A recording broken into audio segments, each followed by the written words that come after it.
The day begins. A soft light pushes against the dark, painting the edges of the window in pale gold. The world is quiet for just a moment longer. In this stillness, a question can arise, simple and profound. What is gratitude? It is more than just a word we say when someone holds a door. It is more than just a word when someone offers a gift. It is a way of seeing. It is a lens that can bring the smallest, most overlooked details of our lives into beautiful focus. It is a choice to notice the good that is already here, waiting for us to acknowledge it. Imagine that first breath you take upon waking. The air fills your lungs. Your body is warm beneath the covers. Outside, a bird might begin its morning song. These are not grand events. They are simple, quiet moments. But within them lies a deep well of things to be thankful for. Gratitude is the act of drawing water from that well.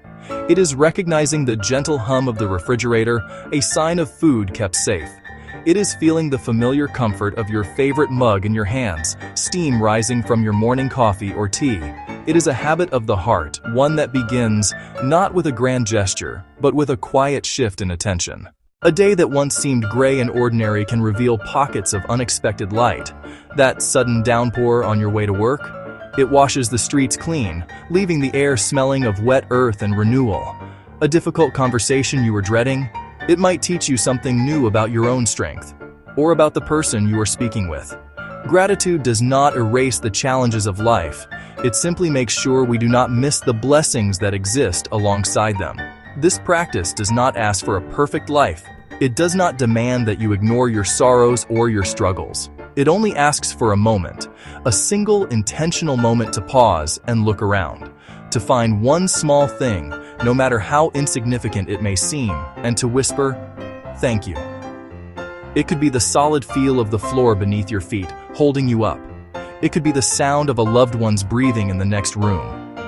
This small act is a seed, and with gentle care, it is a seed that can grow into a profound and life-altering change. It is one thing to feel that gratitude is good for us. It is another to know it. In recent years, scientists have begun to look closely at this ancient practice, and what they have found is remarkable. Gratitude is not just a pleasant feeling, it is a powerful force for well-being. When we regularly take the time to notice and appreciate the good in our lives, we are actively reshaping our brains.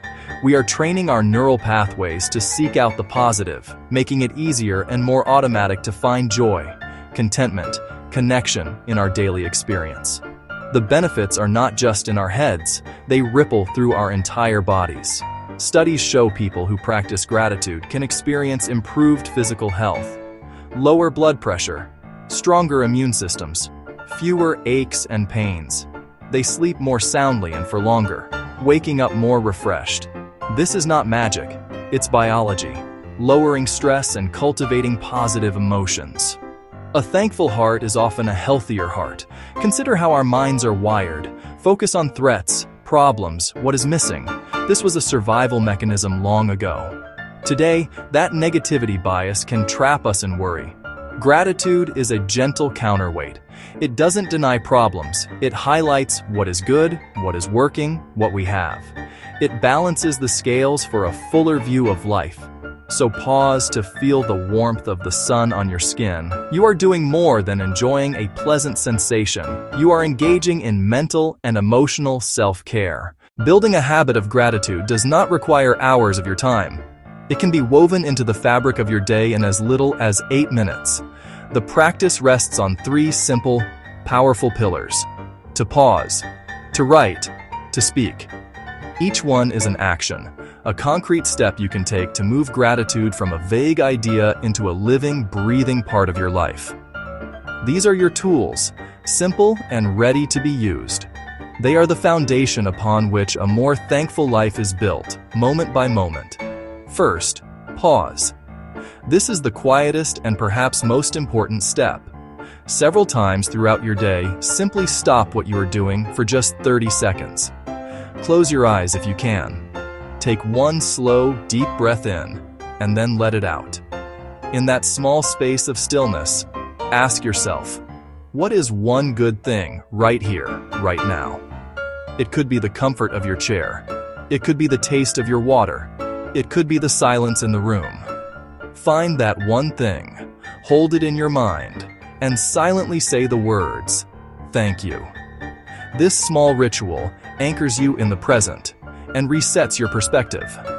Second, write. Dedicate about 5 minutes each day to this practice. Find a simple notebook, something that feels good to hold.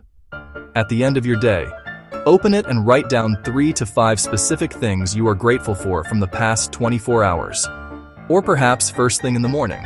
Do not just write "my family." Be specific. I am grateful for the way my daughter laughed at my joke. I am grateful for the 10 minutes of quiet I had on my commute. This act of writing solidifies the thought, making it more tangible and real. Over time, this journal becomes a powerful testament to the goodness in your life. Change rarely happens all at once. It is not an earthquake, but more often the slow, steady pressure of water carving a canyon through rock. The transformation that gratitude brings is just like that, a gentle, persistent process. Consider the story of a man named Arthur. He was a good man, but his life felt heavy. He was consumed by the pressures of his job, the endless list of repairs his house needed, and the feeling that he was always falling short. His default state was one of quiet, weary frustration. One day, he heard about the simple practice of a gratitude journal. He was skeptical. How could writing in a notebook change anything? Still, he bought a small, cheap one and decided to try. The first night, it felt forced. He wrote, "Grateful for coffee." The next night, he added, "Grateful my car started." For the first week, his entries were small, almost grudging. But he kept at it, making it the very last thing he did before turning out the light. He made a promise to himself to fill just one line every single night, no matter what. After a month, something began to shift. He started noticing things during the day that he might want to write down later. He found himself paying more attention to the small kindnesses of strangers, the way the evening light hit the trees outside his office window, the taste of a perfectly ripe apple. The act of looking for things to be grateful for was training his brain to see them everywhere. He was no longer just a man burdened by problems. He was also a man who had a warm bed, a loyal dog, and a neighbor who always waved hello.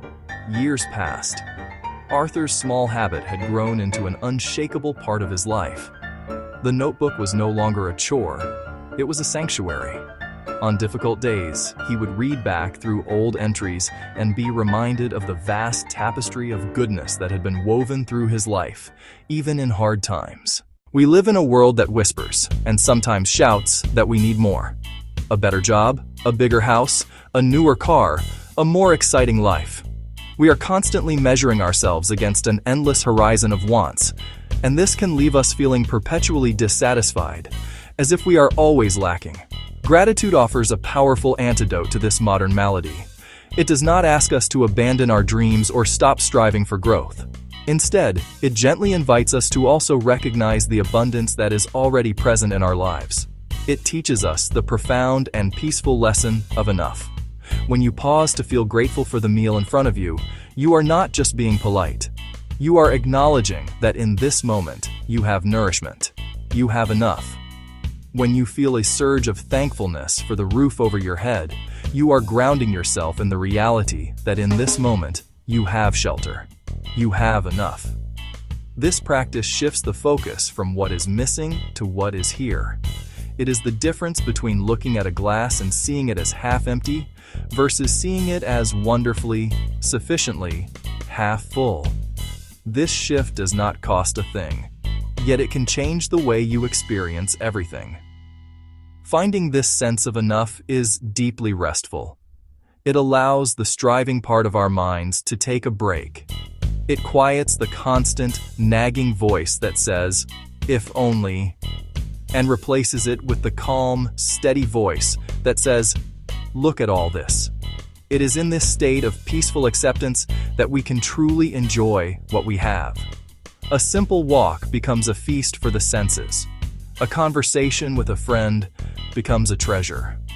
The ordinary moments of life begin to shine with an inner light, because we are no longer rushing past them on our way to something better. This does not mean we become complacent. It is easy to be grateful when the sun is shining, when our health is good, when our lives are unfolding as we had hoped. But what about the other times? What about the days of loss? Days of sorrow? Days of profound difficulty? It may seem counterintuitive, even impossible, to practice gratitude when our hearts are heavy with pain. And yet, it is precisely in these moments that gratitude can serve as our most essential lifeline. It does not pretend the darkness isn't there.